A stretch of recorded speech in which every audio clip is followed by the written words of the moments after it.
কৃষ্ণা। রাধে রাধে। নমস্কার বন্ধুরা, আপনাদের যাই হয়ে যাক, ভুল করেও মহাশিবরাত্রির দিন এই ফলটি খাবেন না বা কারোর হাত থেকে এই ফলটি নেবেন না। এতে আপনার ঘর পরিবার ও ব্রত নষ্ট হয়ে যাবে। ভগবান শিবের কৃপা থেকে বঞ্চিত হবেন। ভগবান শিব আপনাদের ওপর ক্রোধিত হয়ে যেতে পারে, আপনাদের ওপর পাপ লাগতে পারে। মহাশিবরাত্রিতে এমন ভুল কখনোই করবেন না, এমনভাবে কখনোই পূজা করবেন না। আর এই ফুলটি শিবলিঙ্গে কখনোই অর্পণ করবেন না। আর ভগবান শিবের পুজো সম্পূর্ণ শুভ সময়ে করবেন। বন্ধুরা, যদি আপনারা ভগবান শিবকে মানেন, তার পূজা করেন, তাহলে আজকের এই ভিডিওটি প্রথম থেকে শেষ পর্যন্ত মনোযোগ সহকারে দেখবেন। আপনার ভাগ্য খুলে যাবে। বন্ধুরা, মহাশিবরাত্রির শুভ মুহূর্তে আপনি কখনোই এই 5টি ভুল করবেন না। এতে আপনার জীবনে নানান রকম সমস্যা, বাধা বিঘ্ন, অর্থকষ্ট দেখা দিতে পারে। এই দিন ভগবান শিব ও মাতা পার্বতীর পূজা শুভ মুহূর্তে করবেন। চলুন বন্ধুরা, জেনে নেওয়া যাক মহাশিবরাত্রির দিন কোন 5টি ভুল কখনোই করা উচিত নয়, যাতে ভগবান শিব ক্রোধিত হয়ে যেতে পারেন। তো ভিডিওটির মূল পর্বে যাওয়ার আগে আমার প্রত্যেক বন্ধুদের কাছে অনুরোধ রইল, ভিডিওটি দেখে যদি আপনাদের ভালো লাগে তাহলে একটি লাইক করবেন, আর কমেন্টে মনে ভক্তি রেখে ওং নমঃ শিবায়, হর হর মহাদেব লিখতে কখনোই ভুলবেন না। আর আমার চ্যানেলে যদি নতুন বন্ধু হয়ে থাকেন, চ্যানেলটিকে সাবস্ক্রাইব করে পাশে থাকার অনুরোধ রইল। বন্ধুরা, মহাশিবরাত্রির দিন আপনারা ব্রহ্ম মুহূর্তে ঘুম থেকে উঠবেন। তারপর আপনার বাড়ির নিত্য কাজকর্ম সেরে নেবেন, স্নান করবেন, শুদ্ধ পরিষ্কার বস্ত্র ধারণ করবেন। তারপর শুভ সময়ের মধ্যে শিবলিঙ্গের পূজা করবেন। হ্যাঁ বন্ধুরা, ভগবান শিবের পূজা করবেন। শিবলিঙ্গে দুধ জল অর্পণ করবেন। এই দিন ভগবান শিবের ধ্যান করবেন, ভগবান শিবের নাম জপ করবেন।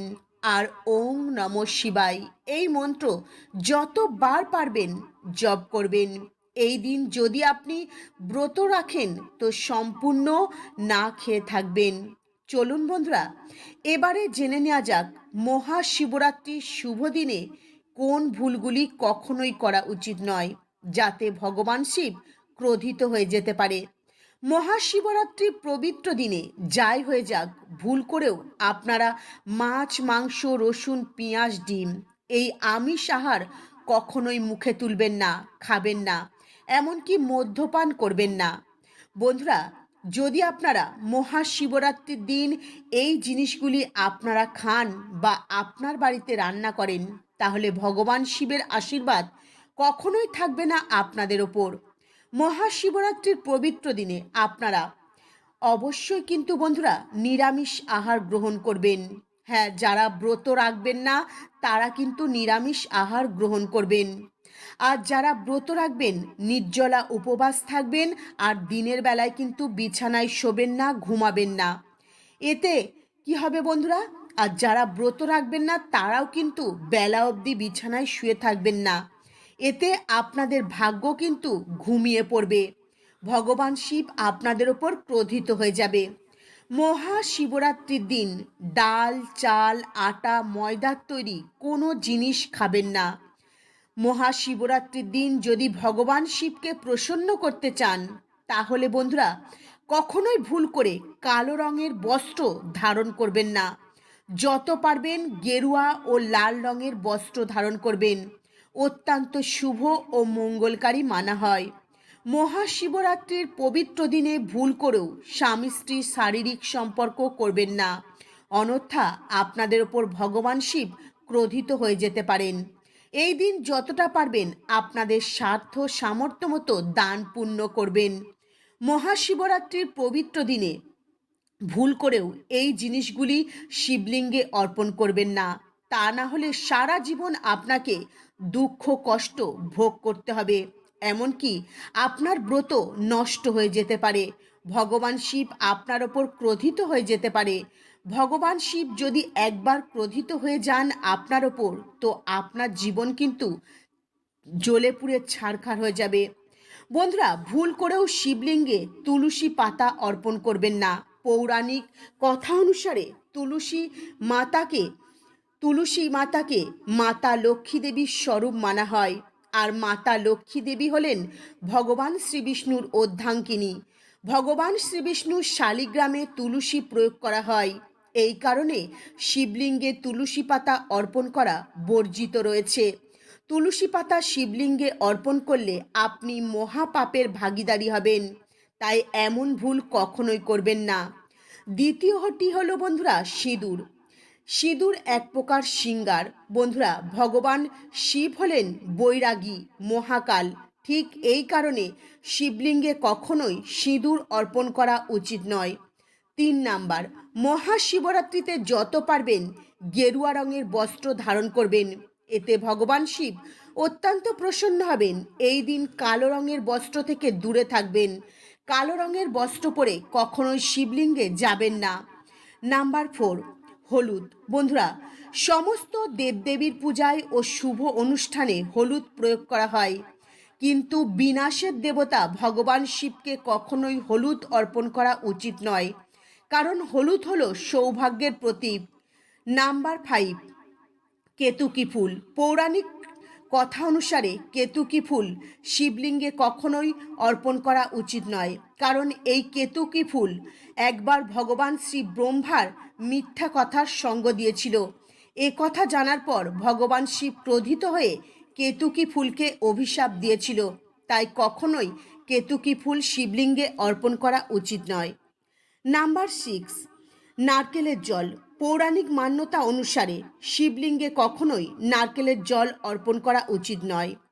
নাম্বার 7, শঙ্খের জল। বন্ধুরা, ভগবান শিব শঙ্খচূড় নামক অসুরকে বধ করেছিলেন। আর সেই অসুরকে বধ করার কারণে কখনোই কিন্তু শঙ্খের জল দিয়ে শিবলিঙ্গে অভিষেক করা উচিত নয়। আর এই অসুর হলেন ভগবান শ্রীবিষ্ণুর ভক্ত ছিলেন এই শঙ্খচূড় অসুর। সেই কারণেই ভগবান শ্রীবিষ্ণুর পূজা শঙ্খ ছাড়া অসম্পূর্ণ থেকে যায়। ভগবান শিবের পূজায় কিন্তু কখনোই শঙ্খ প্রয়োগ করা উচিত নয়। নাম্বার 8, তিল। ভগবান শ্রীবিষ্ণুর গায়ের ময়লা থেকে তিল উৎপন্ন হয়েছিল। ঠিক এই কারণে তিল ভগবান শিবের পূজায় অর্পণ করা উচিত নয়। নাম্বার 9, ভাঙা আলো চাল। বন্ধুরা, ভাঙা বা অর্ধেক আলো চাল কখনো শিবলিঙ্গে শিবের পূজায় অর্পণ করা উচিত নয়। গোটা অক্ষত আলো চাল শিবলিঙ্গে অর্পণ করতে হবে। হ্যাঁ বন্ধুরা, যখন শিবলিঙ্গে আপনারা আলো চাল অর্পণ করবেন খুব ভালো করে দেখে নেবেন। কোনো ভাঙা বা আধখানা আলো চাল নেবেন না। এই ভাঙা আধখানা আলো চাল হলো অসম্পূর্ণ, অশুভের প্রতীক। তাই আপনারা ভুল করেও ভগবান শিবের পূজায় ভাঙা বা অর্ধেক আলো চাল অর্পণ করবেন না। সম্পূর্ণ অক্ষত গোটা আলো চাল শিবলিঙ্গে অর্পণ করবেন। বন্ধুরা, শিবরাত্রির দিন শিবলিঙ্গে এই জিনিসগুলি অবশ্যই অর্পণ করবেন। এই জিনিসগুলি যদি অর্পণ করতে পারেন তো একজন ব্যক্তির ভাগ্যের চাকা কিন্তু খুলে যাবে। একজন ব্যক্তির ভাগ্য খুব তাড়াতাড়ি কিন্তু খুলে যাবে। ঘুমন্ত ভাগ্য জেগে উঠবে। ভগবান শিবের কৃপায় সেই ব্যক্তি কিন্তু কোটিপতি হয়ে যাবে। এই জিনিসগুলি অর্পণ করলে ভগবান শিব অত্যন্ত প্রসন্ন হয়ে যাবেন। গঙ্গা জল। হ্যাঁ বন্ধুরা, এই গঙ্গা ভগবান শ্রীবিষ্ণুর চরণ থেকে বেরিয়ে এসেছে। আর ভগবান শিবের জটা থেকে এই ধরাভূমিতে প্রভাবিত হয়েছে। ঠিক এই কারণে সমস্ত নদীর থেকে গঙ্গা হলো পরম পবিত্র। গঙ্গা জল দিয়ে ভগবান শিবের পূজা করলে ভগবান শিব অত্যন্ত প্রসন্ন হয়ে যান। আর গঙ্গা জল শিবলিঙ্গে অর্পণ করলে মানসিক শান্তি ও সুখ প্রাপ্তি হয়। বন্ধুরা, এমনটা বিশ্বাস করা হয় আখের রস দিয়ে যদি শিবলিঙ্গের অভিষেক করতে পারেন তো একজন ব্যক্তি ধন সম্পদ প্রাপ্তি করতে পারবেন খুব তাড়াতাড়ি। বন্ধুরা, 3টি পাতাওয়ালা বেলপাতা, যে পাতা সম্পূর্ণ নিখুঁতি ছেঁড়া ফাটা থাকে না, সেই বেলপাতা অবশ্যই শিবলিঙ্গে অর্পণ করবেন এই 3টি পাতাওয়ালা বেলপাতা ত্রিদেবের প্রতিরূপ, ব্রহ্মা বিষ্ণু মহেশ্বরের প্রতিরূপ মানা হয়। মহাশিবরাত্রির পবিত্র দিনে শিবলিঙ্গে বেলপাতা অবশ্যই অর্পণ করবেন, এ কথা কিন্তু শিব পুরাণে লেখা রয়েছে। ধুঁধরা ফুল ভগবান শিবের অত্যন্ত প্রিয়। বন্ধুরা, মানসিক শান্তি পেতে সাদা ধুঁধরা ফুল শিবলিঙ্গে অর্পণ করুন। বন্ধুরা, গ্রহের অশুভ প্রভাবের কারণে ঘরে সুখ শান্তি কমে যায়। আর্থিক সমস্যা দূর করবার জন্য ভগবান শিবকে একটি রূপোর নাগনাগিন অবশ্যই অর্পণ করুন। এই পবিত্র মহাশিবরাত্রির দিন শিবলিঙ্গে অবশ্যই রূপোর নাগনাগিন অর্পণ করুন, এতে কাল সর্পদোষ নাগদোষ সমাপ্ত হয়ে যায়। বন্ধুরা, ধুঁধরা ফল ভগবান শিবের অত্যন্ত প্রিয়, তাই মহাশিবরাত্রির দিন শিবলিঙ্গে একটি ধুঁধরা ফল অর্পণ করুন, এতে শত্রুর সমস্ত ভয় দূর হয়ে যায় এবং ধন সম্পদ যে কোনো সমস্যা যদি আপনাদের জীবনে থাকে ধন সম্পদ নিয়ে সেই সমস্যা দূর হবে এবং আর্থিক দিক থেকে আপনারা মজবুত হয়ে উঠবেন। বন্ধুরা, ভাং ভগবান শিবের অত্যন্ত প্রিয়। ভগবান শিব যখন হলাহল বিষ পান করেছিলেন, তো সেই বিষের প্রভাব কমানোর জন্য অনেক রকম জড়িবুটি প্রয়োগ করেছিলেন দেবতারা, আর তারই মধ্যে একটি হলো ভাং। ঠিক এই কারণে ভগবান শিবের ভাং অত্যন্ত প্রিয়। মহাশিবরাত্রির দিন ভাঙের পাতা পিষে বা ভাং দুধের সঙ্গে মিশিয়ে শিবলিঙ্গে অর্পণ করলে অনেক রকম রোগ ব্যাধি থেকে মুক্তি পাওয়া যায়। চলুন বন্ধুরা, জেনে নেওয়া যাক এমন কোন জিনিস যা মহাশিবরাত্রির দিন অবশ্যই একটু হলেও মুখে তুলবেন, অর্থাৎ খেতে হবে। মহাশিবরাত্রির দিন যদি এই জিনিসটি আপনারা একবার খেতে পারেন তো সারা বছর এত অর্থ আসবে যা আপনাদের ধারণার বাইরে। মহাশিবরাত্রির দিন ভগবান শিবের অত্যন্ত প্রিয় বেলফল যদি আপনারা পেয়ে যান তো সেই ফল সবার প্রথমে শিবলিঙ্গে অর্পণ করবেন, তারপর সেই বেলফল প্রসাদ স্বরূপ আপনি ও আপনার পরিবারের সকলে খেয়ে নেবেন। এই ফলটি খেলে সারা বছর আপনার ঘরে টাকার বৃষ্টি হবে, ঘরে কখনো ধনের অভাব হবে না, সর্বদাই আপনার পুরো পরিবারের ওপর থাকবে ভগবান শিবের অসীম কৃপা ও আশীর্বাদ। বন্ধুরা, একান্তই যদি আপনারা মহাশিবরাত্রির পবিত্র দিনে বেল ফল না পান তাহলে কুল অবশ্যই শিবলিঙ্গে অর্পণ করবেন। পূজার শেষে সেই কুল প্রসাদ স্বরূপ আপনি ও আপনার পরিবারের সকলে খেয়ে নেবেন। এই ফলটি খেলে আপনার ব্রত কিন্তু সম্পূর্ণ হয়ে যাবে। এই মহাশিবরাত্রির পবিত্র দিনে সবুজ আঙুর ও কলা শিবলিঙ্গে অর্পণ করবেন, তারপর সেই আঙুর ও কলা খেয়ে নেবেন, অত্যন্ত শুভ মানা হয়।